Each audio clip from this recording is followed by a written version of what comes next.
Hi everyone, Carol Turner here again. I'm gonna be doing a mica shift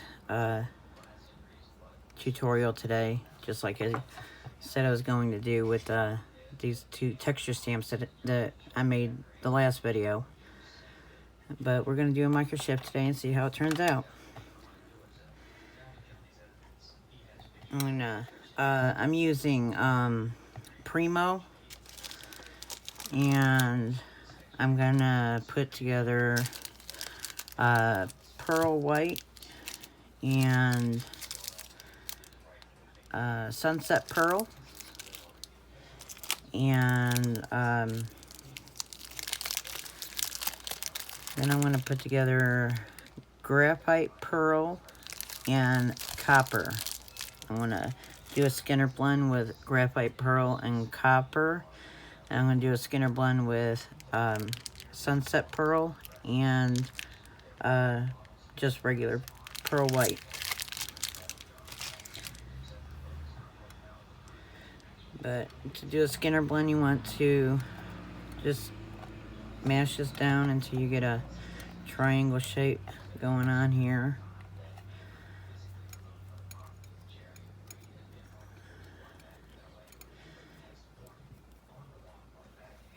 Pretty much about the same shape as I already got there with the sunset pearl. About the same size. And then we're going to set these two together. Now, make this a little bit longer.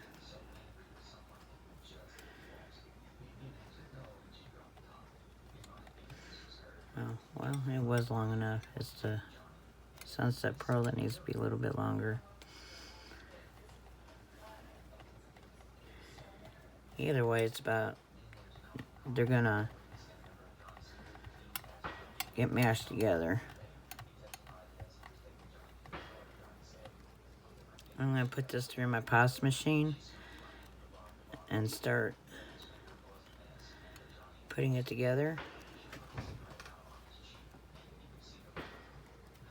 into a blend.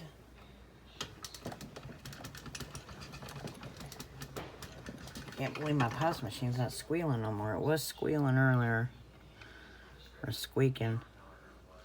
But always make sure that you fold them over just from both colors on top of each other, but they're overlapped each other. That's how you get the Skinner blend.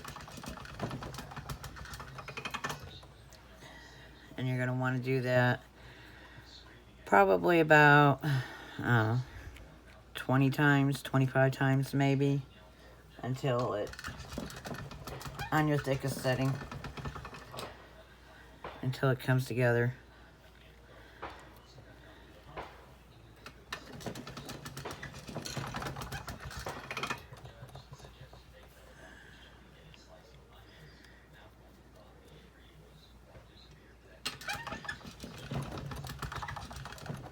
Sorry about the shaking.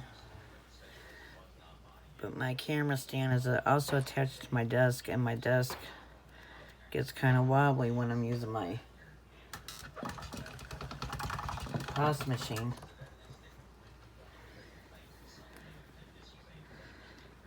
Always make sure you fold from top to bottom and rotate back and forth from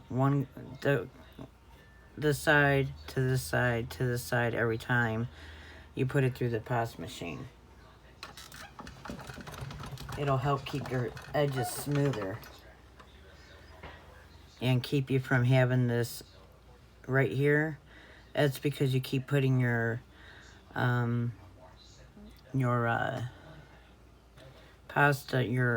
clay through your pasta machine the same side every time. But if you keep flipping it back and forth, then it'll smooth out that bubble shape on the top.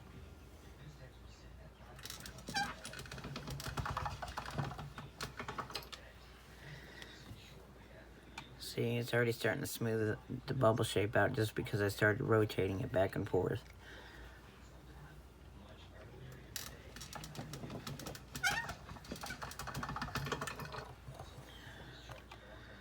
It's already starting to come together. And I think I'm happy with that.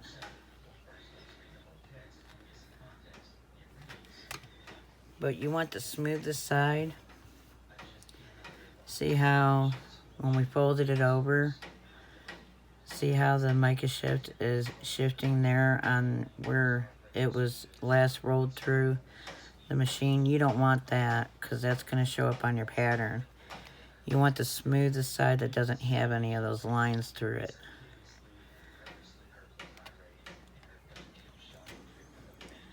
I'm going to put that to the side. Now we're going to do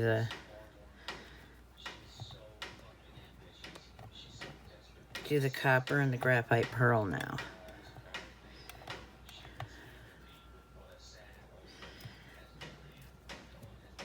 Just make them into a rectangular shape.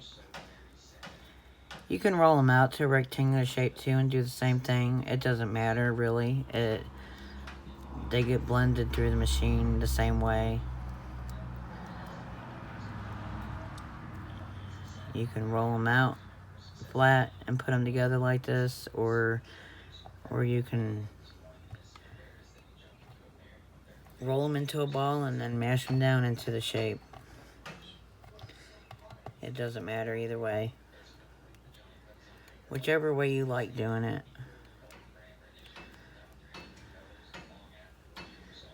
I've done it different ways. I've rolled it out and laid it down and cut it down to the size, and then I've mashed it down like this.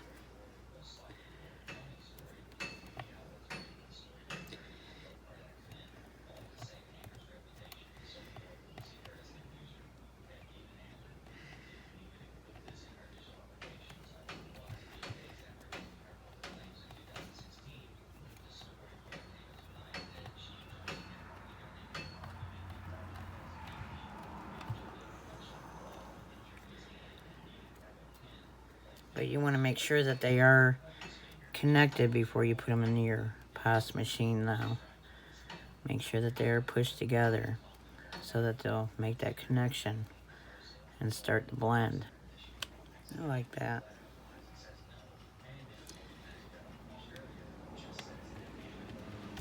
I'm happy with that blend. I'm gonna lay it down without any of the air bubbles underneath it.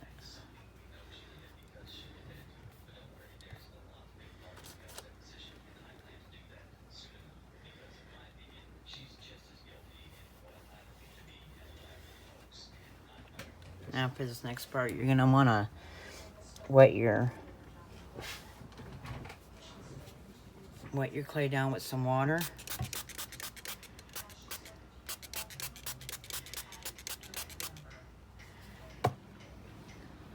So your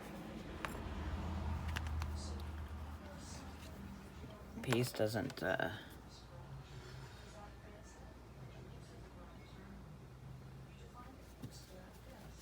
get stuck to your mold.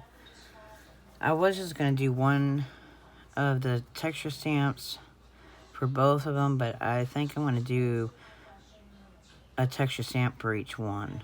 I'm gonna do the texture of the flower. I call it the flower garden. The flower garden one on this side, and the sunset pearl and white. And you're gonna want to push down hard to make sure that all your clay is gonna be stamped. Try and put even pressure on it, all over your stamp.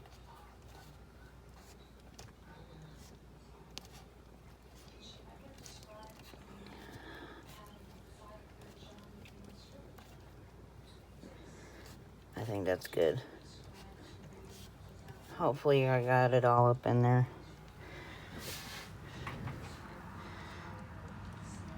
Just slowly lift it up though, just in case. No, I didn't press hard enough up in there. And you don't want to re-stamp because you'll get what is a ghost image. But you know, I think I'll be happy with just this area here anyways. Because I'm not going to use the entire thing. I'm just wanting a certain area.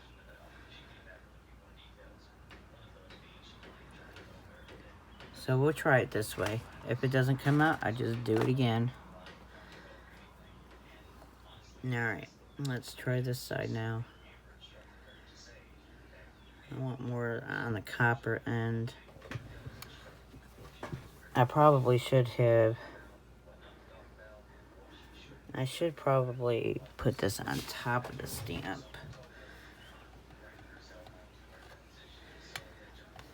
And do this. Because then I'll know that the clay is in the stamp. Oh shoot. You want to put some water on the back of your clay too to keep your fingers from sticking.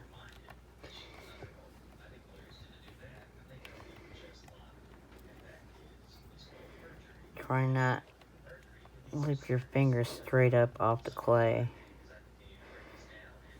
without it being held down by other fingers.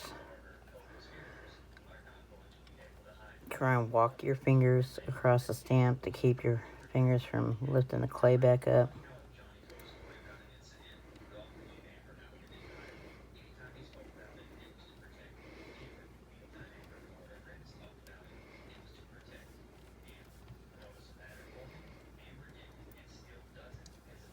Okay.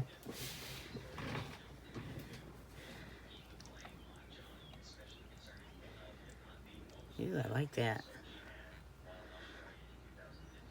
That looks pretty. Okay. Oh, I need some paper towels. Hold on.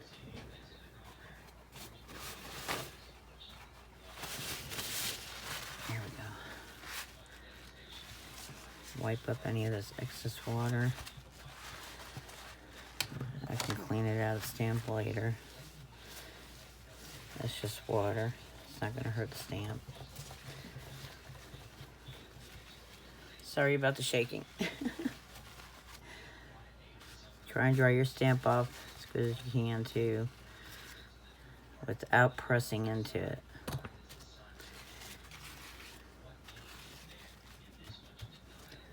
Another paper towel. Just lightly dab it.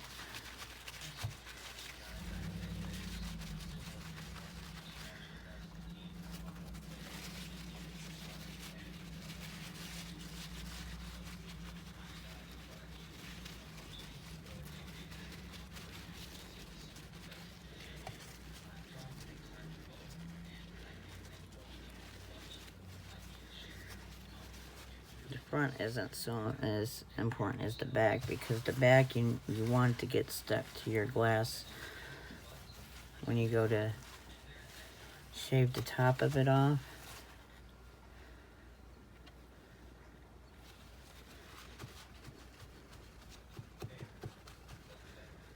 Slightly dab.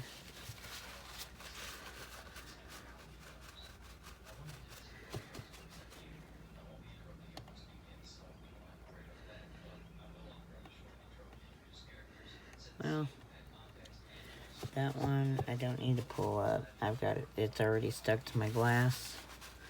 So we'll go ahead and leave that one down. I don't need to be picking that up and messing it up.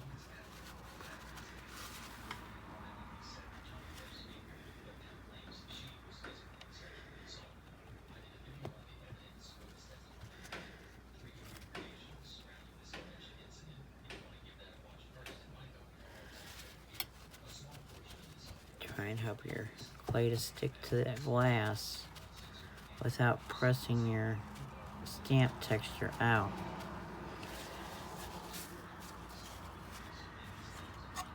Alright, and you want to take your most flexible blade to do this part, and try and not gouge into your clay, because then you just pull the design right out of the clay.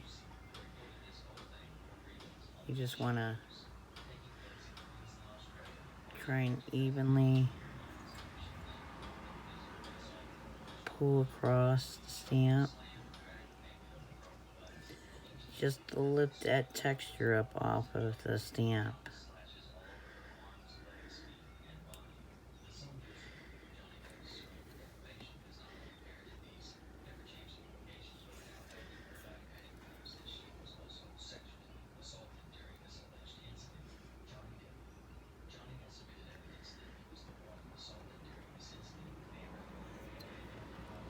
But leaving some of the design into the stamp at the same time.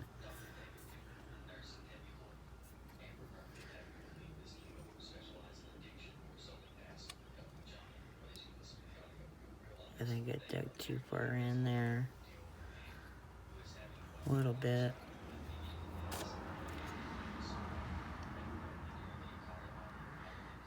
Just little bits at a time. Be very gentle with it.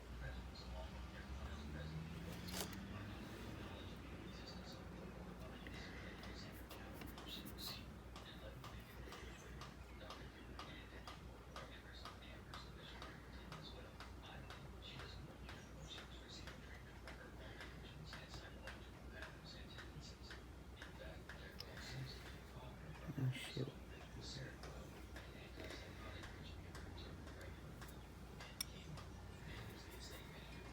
As soon as I get this all done, I'll come back, okay?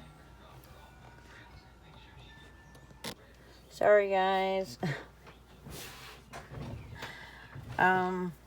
What you missed was that, I got done shaving the top layer of the raised layer of the stamped area of the clay off of the clay pieces, and then you just want the raised area only to shave off, or the very thinnest layer possible, because it'll still leave an impression in the clay of the of your stamp. And then you just take a piece of wax paper and lay it over the top of it and burnish it until it's nice and smooth and flat. And what I did was I took this cutter and cut me 2 pieces off, and then I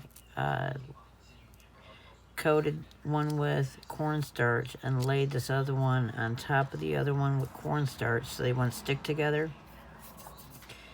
And I took my craft blade and cut them both at the same time into these pieces. And now I'm going to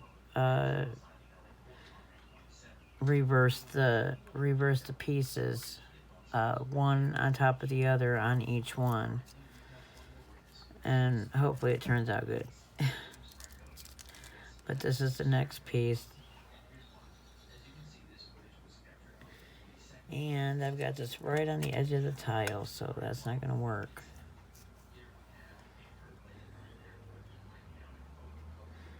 I'm probably going to have to do one on one tile and one on the other tile.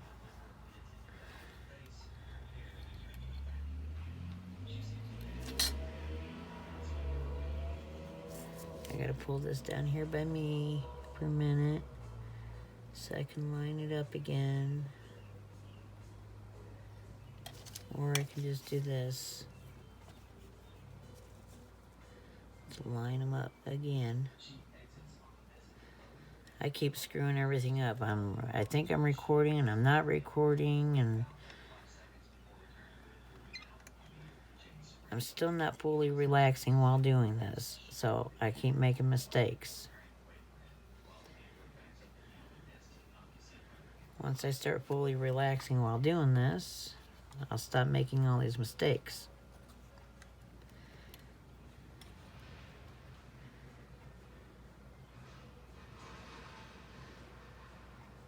Just try and line these pieces up.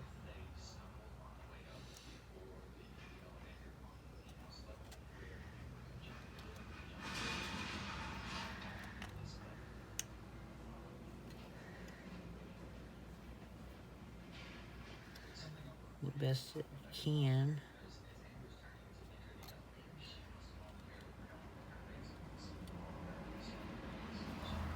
I don't know why I'm laying these. Well, it doesn't matter whether they're laying on tile or not, because when it's a finished, this is going to be a finished piece without a backing, I don't like laying it directly on the tile because of the it being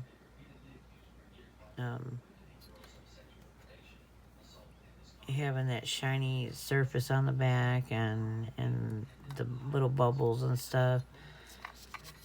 But we're gonna end up putting a backing on this, so. All right, now one from the other color.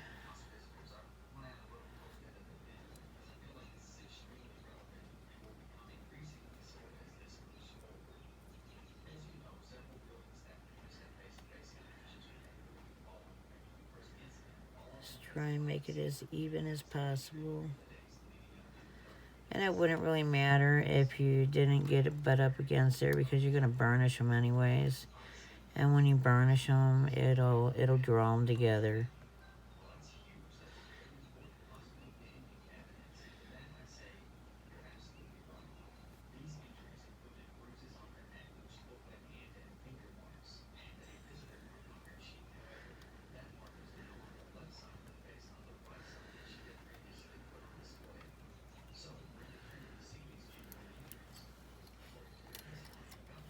Okay, that one's done, so get me a piece of wax paper here and burnish that.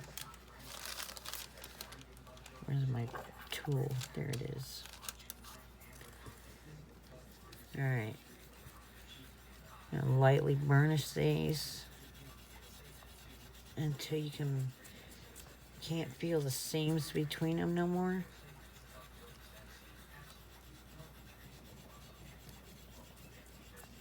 Sorry about the shaking, but my desk wiggles, and right now the camera stand I have is attached to my desk.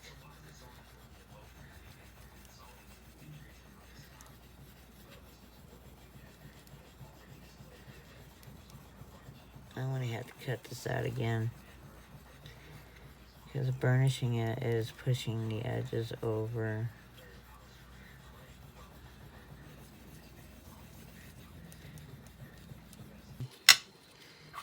Now let's take our cutter and try and cut that back out again.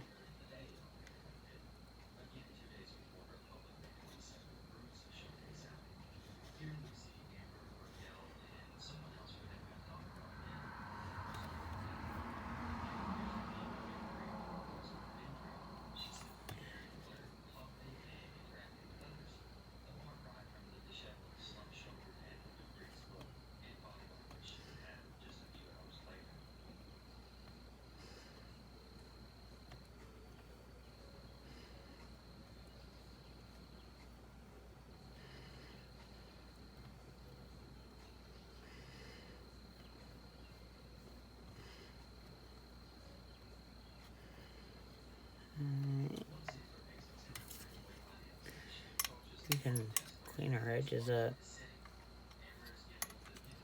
when we get it out of the oven, because we're gonna bake these, and then after we get them out of the oven, we'll sand them down.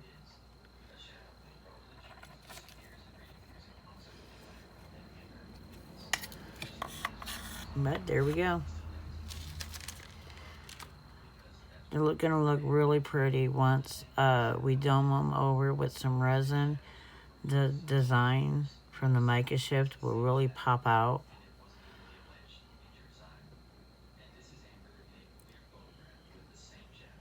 And the contrasting colors, the way they are, will pop out too.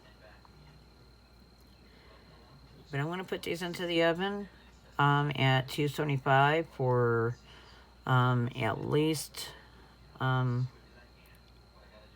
45 minutes, probably, because this is going to be our first bake. So I'll stick them in there for about 45 minutes. And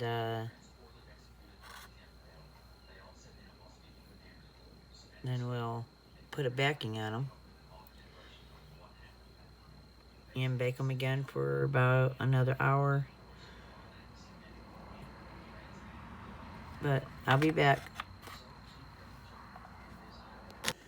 Okay, everybody, I'm back. They're done. They've come out of the oven. They're cooled off. And they come out pretty good. They don't look all that right now. I mean, I like the colors. And you can see the mica shift from the pattern of the stamps. But they look okay right now. But they'll look even better once we put resin on them and stuff. It'll really make the colors, not only the colors, but the mica shift pop.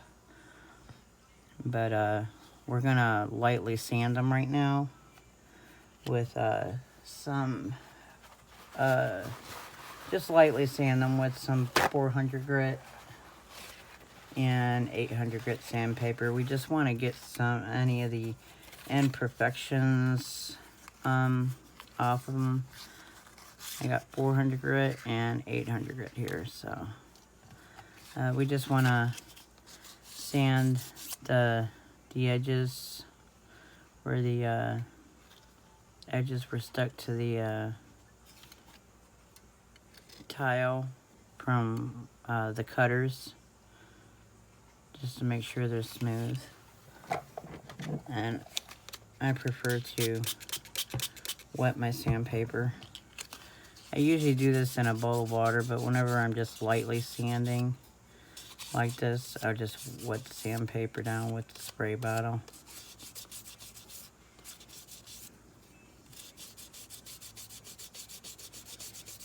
And we just want to get any imperfections off of the front of it. And these things come out pretty thin from pressing down into the stamp with them and then having to roll them back out afterwards. Like I said, my pasta machine is a really cheap pasta machine, so my number one is like half the thickness of probably anybody else's pasta machine. So I pretty much have to double up my clay if I want to do it like a normal thickness to anybody else. So, which is what I ended up doing with I got a sheet of white that I got rolled out for the backing, and that's what I pretty much did there. Is I doubled it up to make it thick. But we'll get these sanded up real fast and get them stuck onto a backing and put that back into the oven for about another hour. Try and get any of the gray spots up off of them and any imperfections that are in the clay. There was a spot on one of these somewhere where, I don't know, that's right there. There's like a dot of pink there and there. I mean, there's pink there, but I don't want a dot of it. It's a Skinner blend. It's not supposed to be.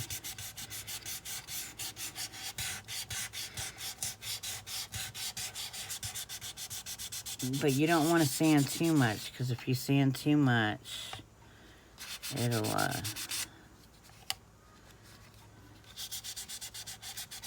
mess with your Skinner blend. Not your Skinner blend, your mica shift. But it doesn't really have to be smooth either, and we don't have to buff it out to shine or nothing. Because, like I said, we're putting resin over the top. The back doesn't need to be sanded because we're putting a backing on it anyways, so it doesn't matter. I mean, these things are so thin, they bend easily. It's like bending a piece of paper. But right here, this is what your clay's supposed to be able to do. You're supposed to be able to bend it like this with no problems. That's how you know it's been baked correctly.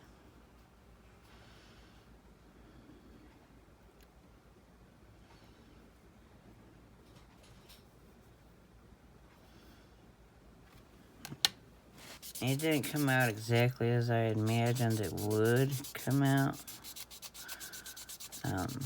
I think I was thinking of something else when I was doing it.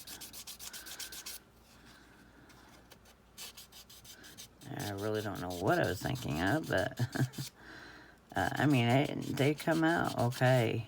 But something like this, I think you more want to do, if you do it with the Skinner blend, you probably want to do it with your Skinner blend long ways. So that way the colors and all across the lengthwise of your pendant. But the way I did it widthwise, and so now we got, you know, all the colors are separated now. You got your pink here, your gray here, your pearl here, and then your copper here. Well, with the pearl here, you got a little bit of the pink. And then on this one here, you got a little bit of the pink and the pearl there. And then this one, you got a little bit of the gray and the copper together. But then up here, you got just copper alone. So I should have cut them to where the Skinner blend was lengthwise.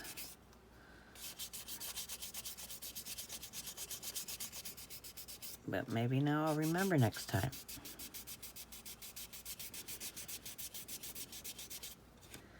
I don't think I was paying very much attention when I did it that way. Because if I had, I would have done it differently. But oh well. They're still pretty. I think any kind of mica shift is pretty. I just like the...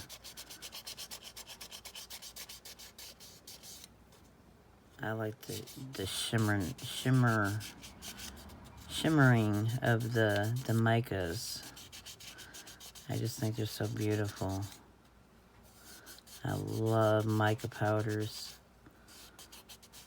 I want to get me just about every kind of mica powder you can think of. Any kind of pearl color and paint and powders. I love metallic colors, pearl colors.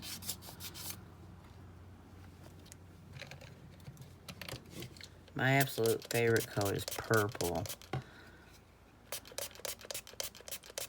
But when it comes to metallic colors, I don't think I could probably tell you which one's my favorite. It's probably still purple. But when it comes to micas, I think every color is beautiful. It doesn't matter. I love the color.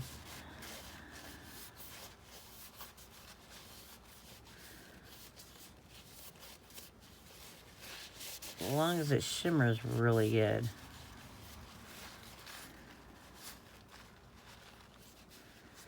I don't think we need to sand with the 800 because, I mean, the edges are really smooth, you know. I just want to get the edge off of them, that rough edge.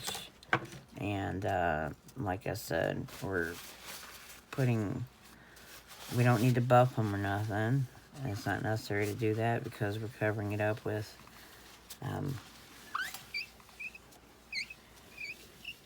resin. Give me a wire sheet of paper towel here. And we'll get the clay over here and get our backs cut out. I chose white for the background. I just didn't think that, I don't know. I thought black was too much for it maybe. I think the white is better.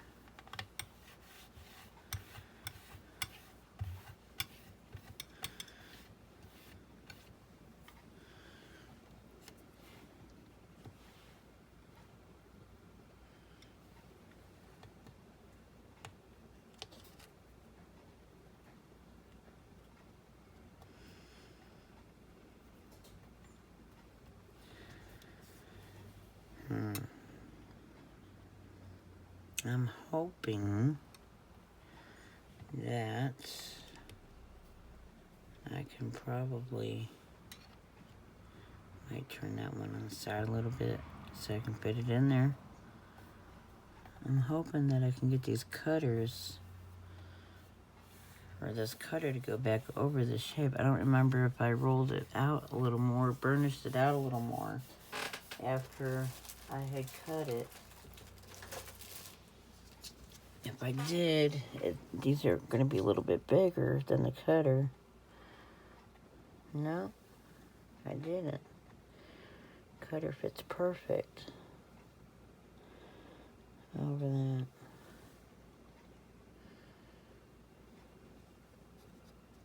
Good. Now I don't have to cut it out.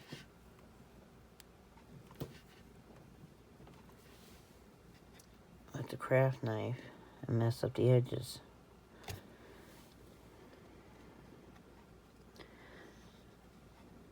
Let's see.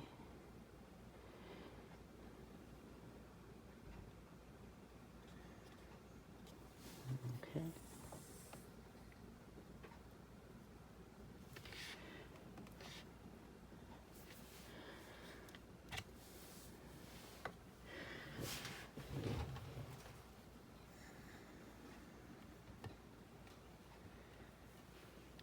Good. Now, where's my blade? There's my blade.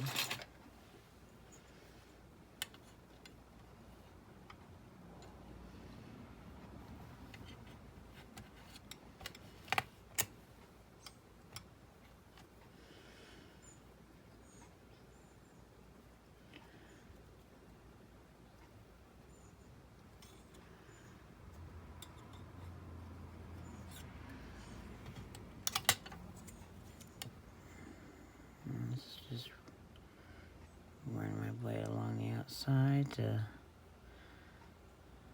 clean that up a little bit.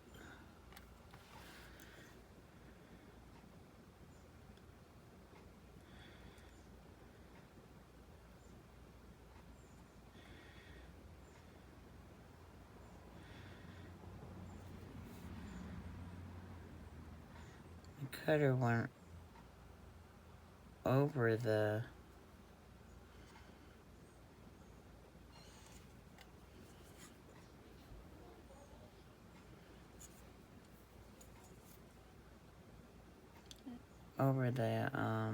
pendant, but in some areas it was a little bit larger than the pendant.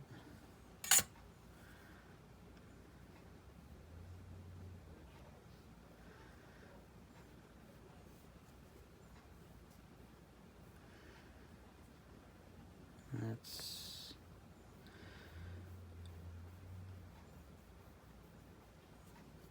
soften these edges up a little bit.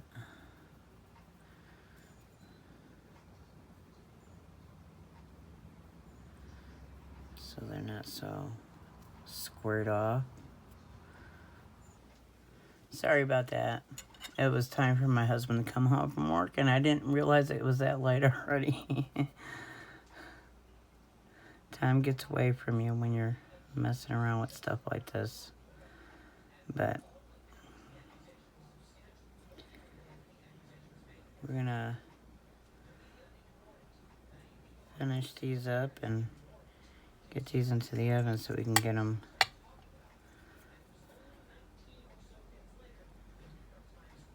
resin. Then we'll really see what they look like.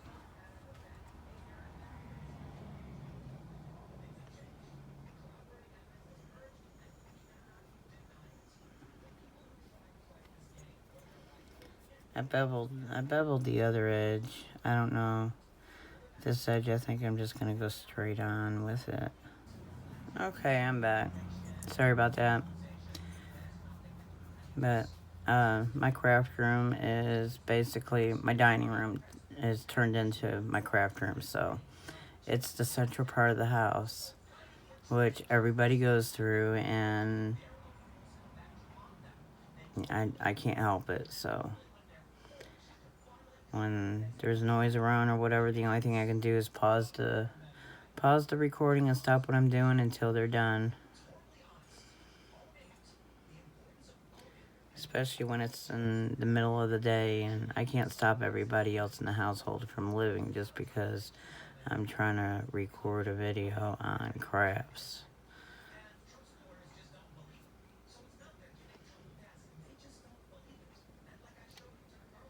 One of these days they'll have me a craft room. Or even get me a craft building to put out back in the backyard somewhere. So then that way it'll be quiet and distraction free.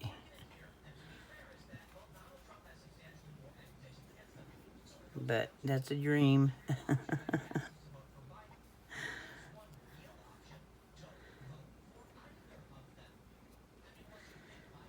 It'll happen one day.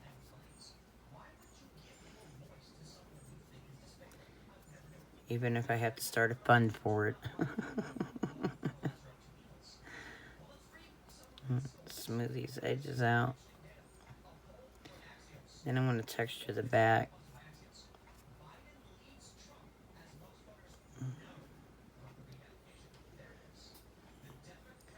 I just had to come back and sand these edges to make them smoother.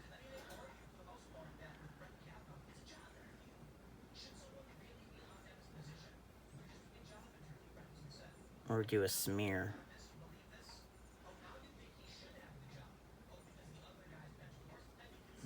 I'm trying to make sure that you can't really see the back from looking at it from the front. Okay. So this time I'm gonna take some sandpaper and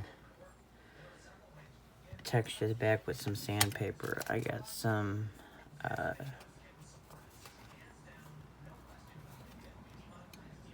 believe this is 120 grit sandpaper.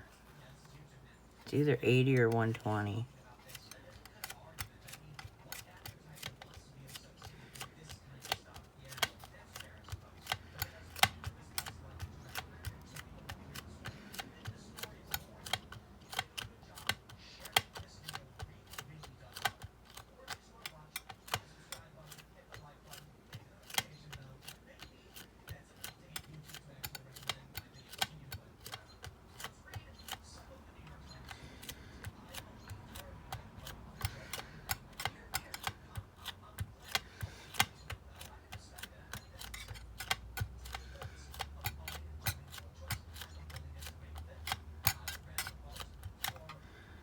It just provides a texture so you don't have to make sure you got every little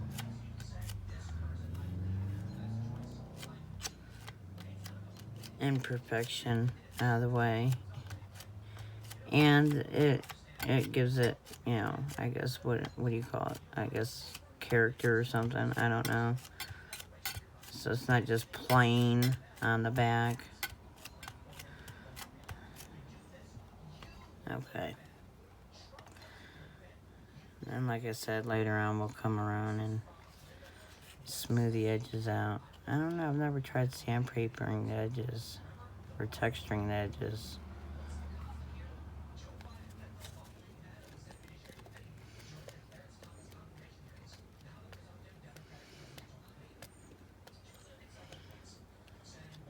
No, I kind of like the texture on the edges like that.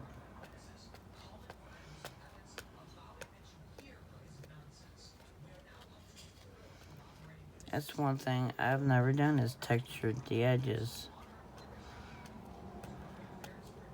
I've always made them smooth.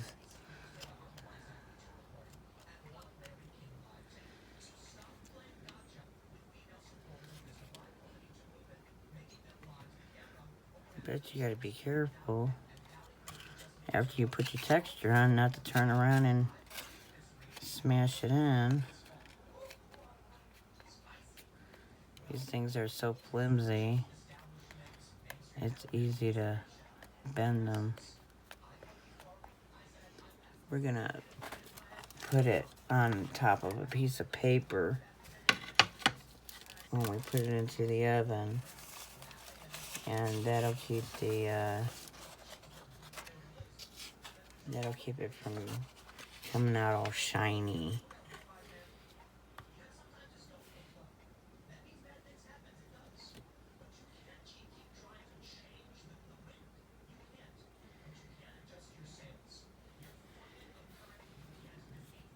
Okay, there's one.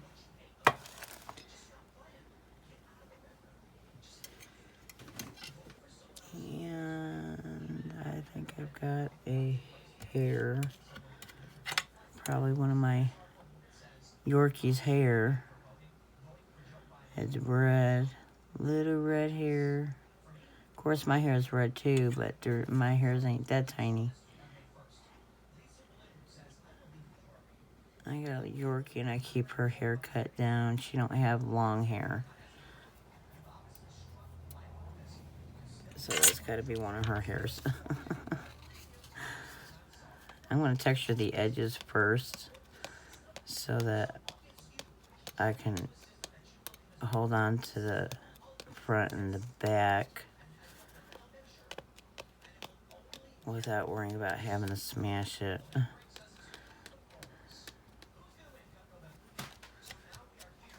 Okay.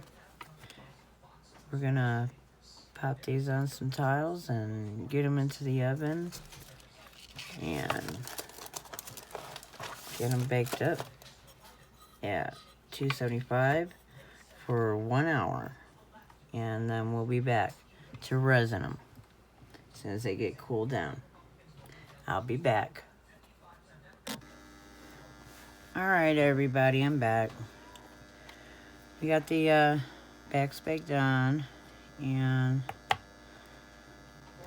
now I'm ready to resin them. I've already got one resin and it's sitting underneath the UV light right now, and as soon as I'm done with this one, we'll take a look at that one. But you want to take some resin and stick it in the center of your piece. Don't put too much on because you can make it overflow the edges.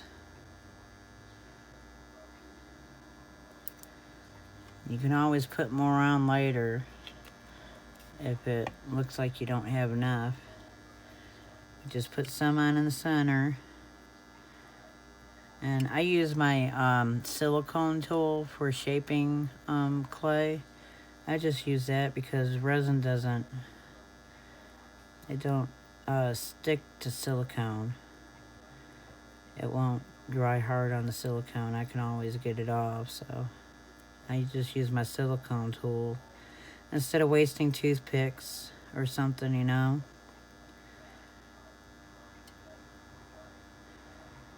I just use my resin tool and push it all to the edge. You want to get it all to the very edge, though. Don't push it over the edge, but just push it up right to the edge. So if you push it over the edge, it will pour over the edge on you.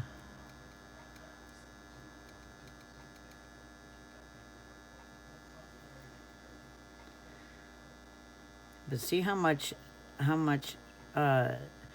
more that mica, you can see the mica really well in the resin, and the how we shaved the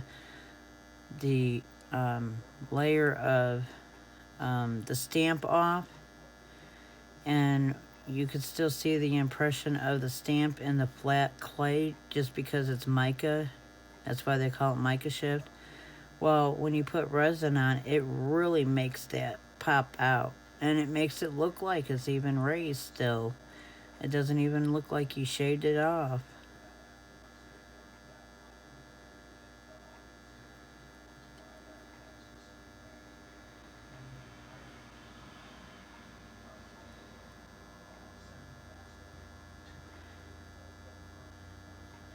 we're going to continue pushing this to the edge here.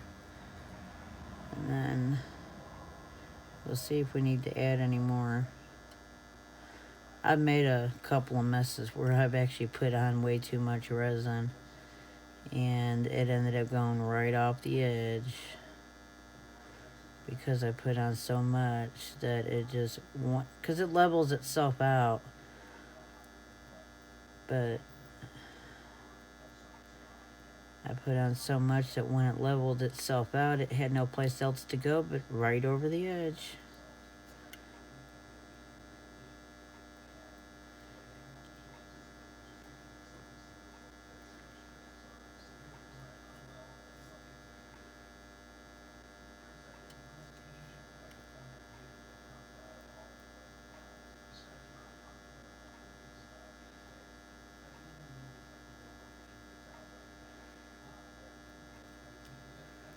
It almost looks like there's no bubbles in this whatsoever.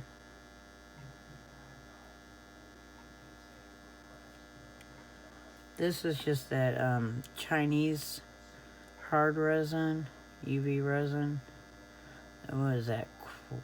Quio DIY.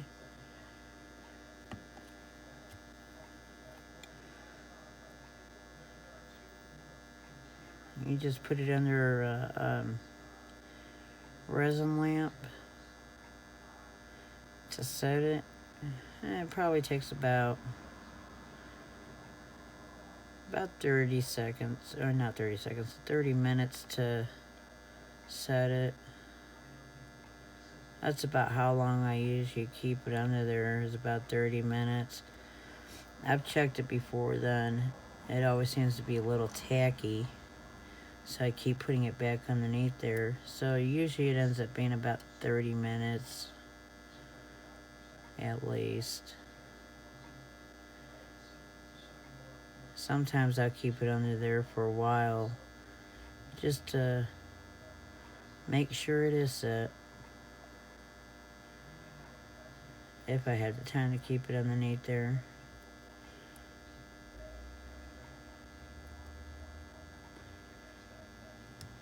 Alright, well, it looks like I put just enough on there. None of it seems to be pulling away from the edges.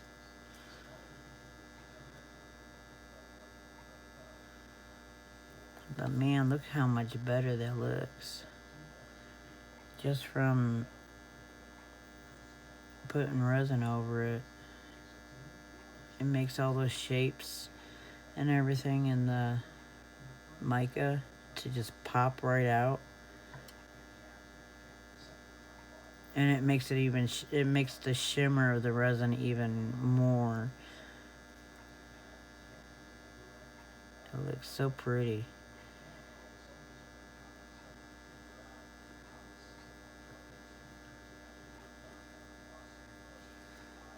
I take that back. It looks like it's pulling away from this edge actually.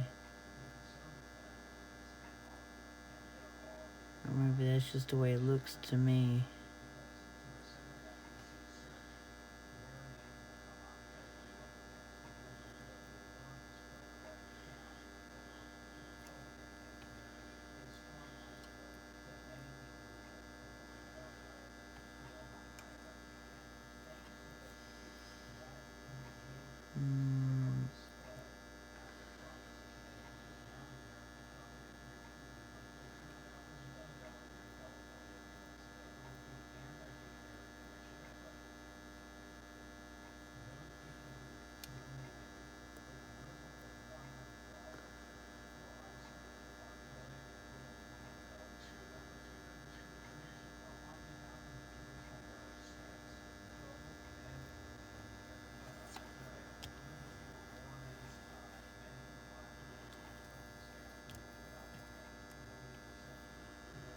Yeah, it's pulling away from that edge over there.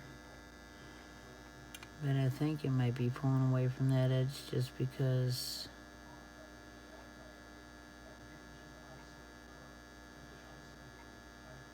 it's uneven. Or is that just the mica that's making it look like that?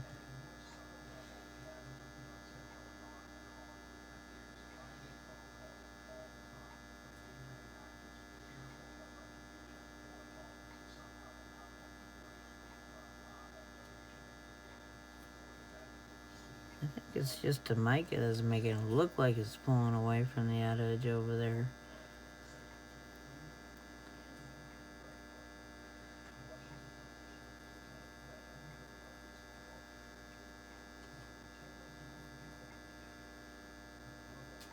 Oh well. If it is, I can always add some more after we set this one in the light. But I'm gonna go ahead and set this one in the light and go ahead and pull the other one out, show you how the other one looks. This is the little light that I have to set it in. I don't have one of those big light boxes. I can't afford one of those things right now. They're ridiculously just too expensive for me right now. I mean, I can barely afford the resin. I mean, resin's really expensive. But I have to buy this Chinese resin that you can buy online for $5 or whatever for just a little tiny bottle. Because the kind that they sell in the store costs like $30-$40 or whatever. The UV kind anyways. Oh shoot. I just dabbed that in the resin. But this is just one of those little nail lights. You just stick your fingernails underneath, you know. It's big enough for one hand. When I get pieces that's too big for this light that won't fit under the light, either I'll sit there and hold it over the piece, or I've also got me a UV flashlight that will help me set it. Or sometimes if I want to fast set something really fast. Oh. Starting to go over the edge right there.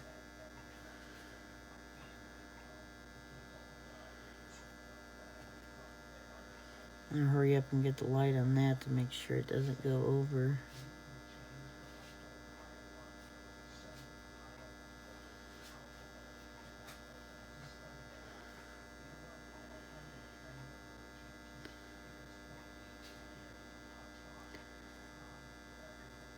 It only takes just a couple seconds to hurry up and fast set it.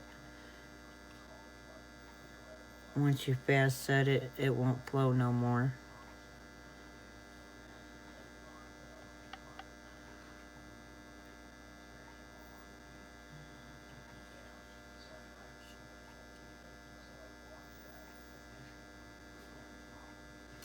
But I'm gonna have to probably, that is uneven right there. I'm gonna have to shave that down before I put another coat of resin on.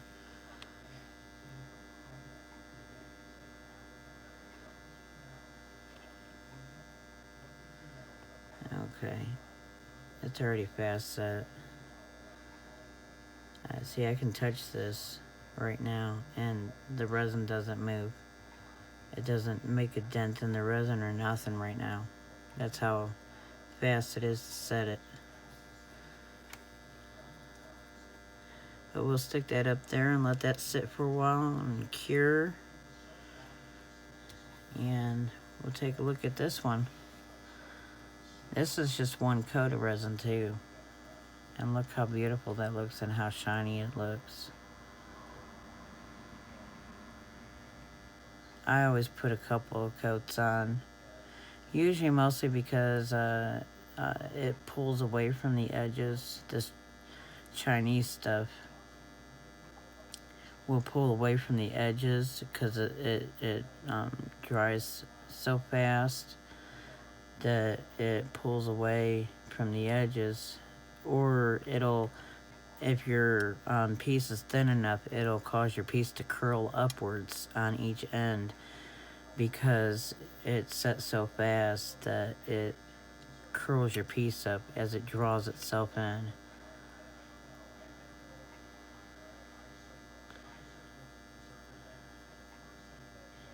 You can see it from the side view there.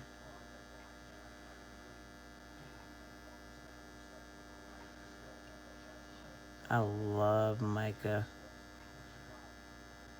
Mica is so pretty.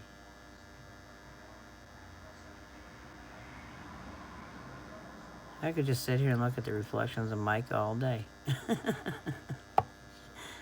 But anyways, yeah, I'm going to go ahead and put a second coat on this. And wait for that one to cure and put a second coat on this one. Stick that one in there, put a second coat on that one over there. And they'll be all set to go as pendants. That's going to look real pretty as a pendant.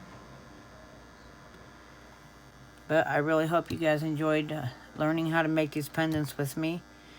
And if you guys have any ideas or suggestions for me, holler out at me, let me know. Maybe I can make whatever it is that you'd like me to make, or even if you just have an idea just to throw at me, let me know. But please, if you like watching my channel and you like this video, please like it, subscribe, help me get some more likes and subscribes, as many as I can. Thank you. See y'all next time. Bye.